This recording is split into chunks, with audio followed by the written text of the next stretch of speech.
जब उद्धव ठाकरे जी के मुख्यमंत्री रहते हुए महाविकास अघाड़ी से एक ऐसा व्यक्ति राज्यसभा में चुन के गया जो महाराष्ट्र का भी नहीं था, इमरान प्रतापगढ़ी, जिसने जाके औरंगजेब की कब्र पे फातिया पढ़ा और आपके विधायकों ने समर्थन देकर उसे राज्यसभा भेजा। मेरे भाई, कम से कम जब देवेंद्र जी मुख्यमंत्री थे 2019 में, यही अकबरुद्दीन ओवैसी मना कर देना चाहिए, समर्थन नहीं करेगी। वो उद्धव ठाकरे जी के मुख्यमंत्री रहते हुए चुन गृह मंत्रालय आपके पास जब बोलिए तो आप ले जाते हैं अतीत पर। शोएब जमाई देखिए, सबसे पहले तो सुधांशु त्रिवेदी जी ने आर्टिफिशियल इंटेलिजेंस से शुरुआत की थी। मैं भी कहता हूं कि आर्टिफिशियल इंटेलिजेंस के दौर में आप भारत के नौजवानों को, युवाओं को क्या सिखा रहे हैं। छावा, जो एक उपन्यास शिवाजी सावंत जी ने लिखी थी, और उसके बाद पिक्चर जब बनाई जाती है तो क्रिएटिव लिबर्टी, एक क्रिएटिव फ्रीडम ली जाती है। अगर उस उपन्यास के बुनियाद पर, जिसको नॉवल भी कहते हैं, जिसमें कई सारी चीज़ें चित्रण की जाती है, उसको सजाया जाता है, अगर उसके बुनियाद पर धार्मिक आधार पर थिएटर के अंदर नारे लगेंगे, नफ़रत फैलाई जाएगी, तो आज के हम युवाओं को साइंस की तरफ तो नहीं प्रेरित कर रहे हैं ना, हम तो वही इतिहास के पुराने झरोकों में ले जा करके उनको नफ़रत की तरफ लेके जा रहे हैं। इतिहास के झरोखे में मत जाइए, वरना यहाँ से महाकाल की जो मंदिर उज्जैन में है, वहाँ एक प्रथा है कि स्टेट के द्वारा जो है ना घी पहुँचाया जाता है दिया जलाने के लिए। इसकी परंपरा औरंगजेब काल से शुरू हुई थी, अगर आप इसको देखेंगे इतिहास, और इन्हीं इतिहासकारों ने बताया जो ब्राह्मण हिंदू इतिहासकार थे, बहुत सारी चीजें थी। एक कालखंड में किसी शासक के बहुत गलतियां भी होती हैं, अच्छाइयां भी होती हैं।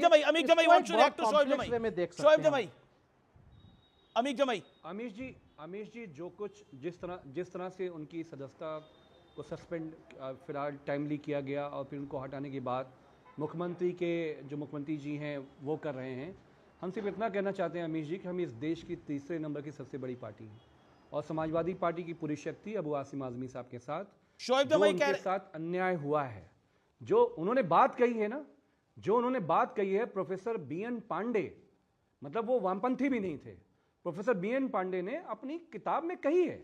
और सुधांशु भाई हमेशा बड़े आंकड़े और शेर व शायरी और नाम वाम लेकर आते हैं और आर्टिफिशियल इंटेलिजेंस से बात करते हैं। शिवाजी महाराज के लोग कौन थे जो मेन कमांडर्स? इन्होंने मुसलमानों का नाम नहीं लिया क्योंकि इनको हिंदू मुसलमान क्रिएट करना है, उनको शिवाजी को हिंदुत्ववादी बना के पेश करना है। हमारा यह कहना है कि शिवाजी सबके थे। उनका नाम सुनिए आप।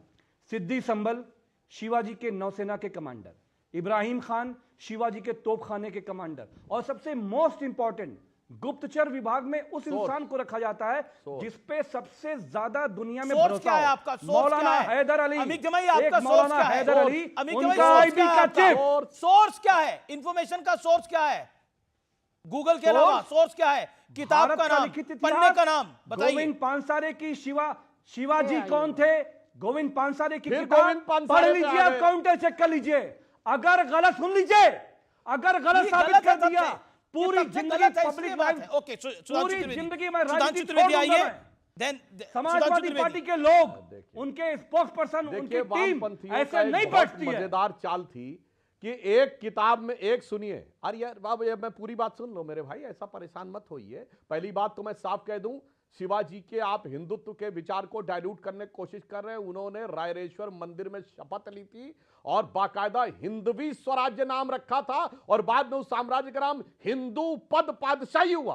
कान खोल के सुनिए अमीर जमाई, हिंदू पद पातशाही उस साम्राज्य का नाम हुआ। इसलिए आए बाएं मत बोलिए, अब बता रहा हूं वामपंथी लोग क्या गेम करते हैं। एक कोई किताब लिखता है, दूसरा उसको कोट करता है, तीसरा उसको कोट करता है। मैं एक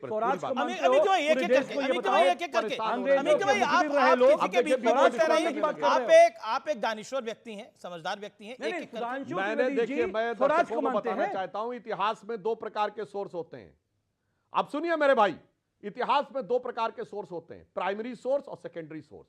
मैंने सारे प्राइमरी सोर्स कोट किए हैं, सीधे फरमान, उसके बाप का नाम, बाप का वक्तव्य और शिवाजी के जमाने में कहा गए उसकी बातें। अब वामपंथी क्या करते थे, एक कहानी लिखता था कोई, फिर दूसरा उसको किताब में कोट करता था, तीसरा दूसरी किताब को कोट करता था और चौथी उसको किताब कोट करता था। और ये मैं प्रमाण के साथ बोल रहा हूं। लेकिन सुधांशु त्रिवेदी, आपके शिक्षा मंत्री राजस्थान के कह रहे हैं अकबर मान नहीं था, मीना बाजार में जाकर लड़कियां लेता था। आपके शिक्षा मंत्री है मदन दिलावर राजस्थान की। सुनिए, अब बताइए, मेरी बात सुनिए। ये अकबर, आप सुनिए, अकबर विंसेंट स्मिथ के इतिहास में महान था। अकबर ने चित्तौड़ दुर्ग को जीतने के बाद 30,000 लोगों का सर कत्ल करके उनकी खोपड़ी के ऊपर गाजी की उपाधि ली है। और ये अकबर के जमाने का जो गवर्नमेंट ऑर्डर है, फिर सुना ओबेक जमाई, सुनिए जमाई साहब कान खोल के, फतेहनामा चित्तौड़ 1576 और आईने अकबरी जो खुद अबुल फजल ने लिखा है, उसने लिखा कि जो अलाउद्दीन खिलजी के जमाने में भी मंदिर रह गए थे वो अकबर ने तोड़े। और सुनिए, जो मीना बाजार की बात है अमीश जी, तो खुद अटल जी की कविता की पंक्ति कोट करता हूं, जो हिंदू तनमन हिंदू जीवन रग रग हिंदू मेरा परिचय। उसमें एक छंद है, मैं वीर पुत्र मेरी जननी के जगती में जौहर अपार, पूछो अकबर के पुत्रों से क्या याद उन्हें मीना बाजार, क्या याद उन्हें चित्तौड़ दुर्ग में जलने वाली आग प्रखर, जब हाय सहस्रों माताएं तिल तिल जलकर हो गई अमर। आगे उन्होंने कहा, वो बुझने वाली आग नहीं रग रग में उसे सजोए हूं, कभी अचानक फूट पड़े विप्लव लेकर तो क्या विस्मय, हिंदू तनमन हिंदू जीवन रग रग हिंदू मेरा परिचय। और जो इन्होंने अभी सुनिए, अभी इन्होंने बोला था कि फिल्मों में ऐसा चित्रण किया गया, तो लाखों दर्शकों से कहता हूं, फिल्मों में प्यार मोहब्बत का प्रतीक बनाया गया जोधा अकबर, सलीम अनारकली, शाहजहां नूरजहां। मैं चैलेंज करके पूछता हूं अपने विरोधियों से, एक मुगल बादशाह बताइए इसकी एक बीवी रही हो, एक पत्नी के प्रति निष्ठावान प्रेम का प्रतीक। अरे जिसके हरम में 100-100 200 बीबियां रहती थी, आगे ऑफिशियली 10-10 12 एक चैलेंज करके बोल रहा हूं। शोएब जमाई पिक्चर की बात हो रही है, ओके ओके, शोएब जमाई reaction, then hold on Shoaib जमाई आपका रिएक्शन, देन शहजाद खान जाने माने अभिनेता हमारे साथ हैं। ओके शोएब जमाई 20 सेकंड एक सेकंड, अभी जमाई मैं आपको दूंगा आगे चांस। अभी शोएब जमाई, दिल्ली AIMIM चीफ। ओके,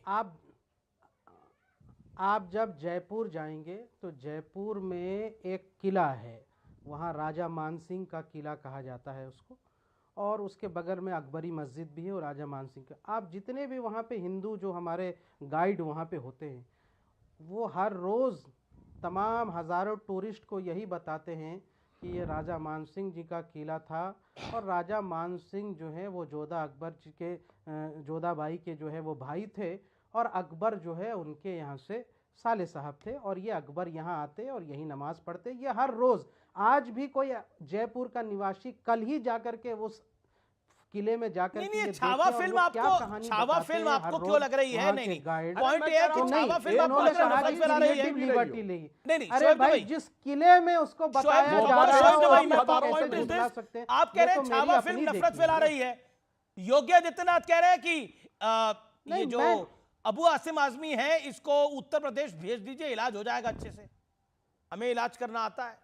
आप मेरे जुबान पे शब्द मत डालिए, मैंने नहीं कहा। मैंने कहा कि छावा जो है एक नोवेल थी, एक जो है उपन्यास है जिसको शिवाजी सावंत जी ने लिखा, और उस पिक्चर के डायरेक्टर ने बताया कि हमने एक क्रिएटिव लिबर्टी लेकर के इसको चित्रण किया है, यानी कि सारी बातें तथ्यात्मक रूप से सही नहीं होगी जो दिखाई गई है, लेकिन इस बुनियाद पर, किसी धर्म के बुनियाद पर नफरत करना ये ठीक नहीं है, क्योंकि राजाओं की लड़ाई औरंगजेब धर्म के लिए नहीं लड़ रहे थे, वो संभाजी राजनीतिक महाराज लड़ाई के, अगर राजनीतिक लड़ाई नहीं होती तो दोनों तरफ से दूसरे